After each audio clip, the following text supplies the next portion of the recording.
नमस्कार, मैं श्रुति। कांग्रेस के लिए साल 2024 कभी खुशी कभी गम वाला रहा और अब नया साल उसके लिए चुनौती के साथ साथ नई उम्मीदें जगाने वाला भी हो सकता है। चुनौती दिल्ली और बिहार के विधानसभा चुनाव में अच्छा प्रदर्शन करने की होगी, जिससे विपक्षी इंडिया गठबंधन में उसका कद और भी मजबूत हो सकेगा।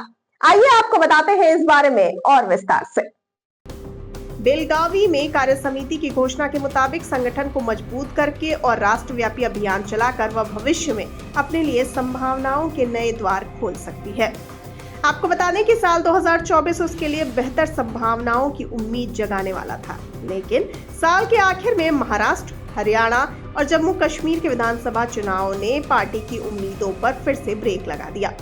पिछले दिनों पार्टी के एक वरिष्ठ नेता ने पत्रकारों के साथ ऑफ द रिकॉर्ड बातचीत में 2024 का उल्लेख करते हुए कहा कि ये हमारे लिए कभी खुशी कभी गम वाला साल था। वर्ष 2025 में कांग्रेस के सामने पहली बड़ी चुनौती दिल्ली विधानसभा चुनाव है, जहां वो पिछले 2 चुनाव से अपना खाता भी नहीं खोल सकी। बता दें कि कांग्रेस ने आगामी दिल्ली विधानसभा चुनाव के लिए अब तक कुल 47 उम्मीदवार घोषित किए हैं। इस लिस्ट से उसने ये संकेत देने का प्रयास किया है कि वह पूरी संजीदगी से चुनाव लड़ने और बीजेपी आम आदमी पार्टी से इतर तीसरा ध्रुव बनने का प्रयास करेगी। कांग्रेस ने नई दिल्ली सीट से आपके संयोजक अरविंद केजरीवाल के खिलाफ दिल्ली की पूर्व मुख्यमंत्री शीला दीक्षित के बेटे और पूर्व सांसद संदीप दीक्षित को चुनावी मैदान में उतारा है। आपको बताते चलें कि कांग्रेस की आक्रामकता का ही नतीजा है, जो आम आदमी पार्टी ने आरोप लगाया कि देश की मुख्य विपक्षी पार्टी दिल्ली में बीजेपी की मदद कर रही है।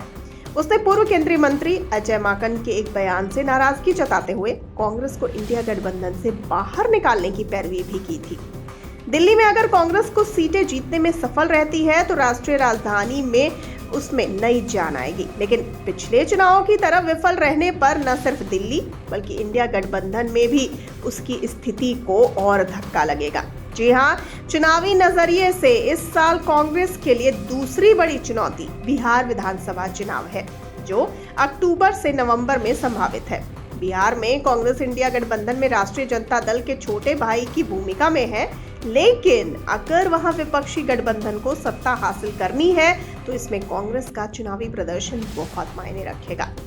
वर्ष 2020 के चुनाव में विपक्षी गठबंधन बहुमत से कुछ दूर रह गया था, तो उसके लिए कांग्रेस के कमजोर प्रदर्शन को जिम्मेदार माना गया था।